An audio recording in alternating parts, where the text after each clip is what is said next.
Okay, so you've made a list of skills and interests, which gives you some ideas about what your business online could be about, and it helps you find that passion. But how do you narrow it down effectively? You know, we've looked through it, we've decided on a few things, but what's the best way to do it? Well, there's one thing you can do that is highly recommended, and that is just to mark them A, B, or C. So you've got a list of things, and you might decide that you really like that one. So you put an A next to it. This one, oh, look, it's interesting, but I don't really care. And this one, yeah, okay, that's pretty interesting. So you put a B, and then this one's a B, and this one's an A and an A. Eventually you'll break them down. So bring out all your A's and make them into one long list, because these are the ones that you're probably going to find you're most passionate about, that you're going to enjoy more, and it's going to make it much easier to produce your content and to write your website and do all the things that you need to do on an ongoing basis to bring people there who might buy whatever it is that you do or sell. Once you have your A's, you've got your B's and your C's, you can move on to the next step. But you need to work your way through each of these. Now, sometimes you get one that's a B, but it's really a C. Or it's an A and it's really a C.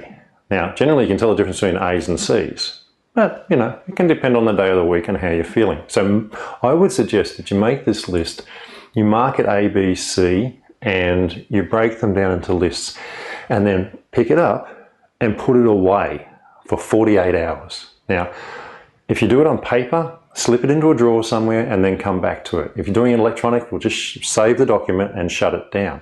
I like to use Evernote or Simple Note. Now, Simple Note's great because it's completely free. You can use it across all your devices. It's not as fancy as Evernote, but it works just as well. So you can use it on an iPad and then use it on your desktop and pick it up on your Samsung phone if you want to. It's a really good tool and it's completely free at this stage, so it's cross-platform. But shut that down and store it away, and then 48 hours later, come back and look at your A's again. Now, some of them, the second time through, you're going to go, actually, that one's a B and that one's a B. So you're going to remove those from your lists. And then you're going to have a list of A's. And you do want a couple of things on here. You don't just want one A or two A's. You want about 5. And I'll explain that in some more videos, but you need 5 because you need to go and look into the market and do some other research before you make your final decision. I'm Brad Hauck. I hope this helps you to define your passion into some semblance of groups based on how high your interest is.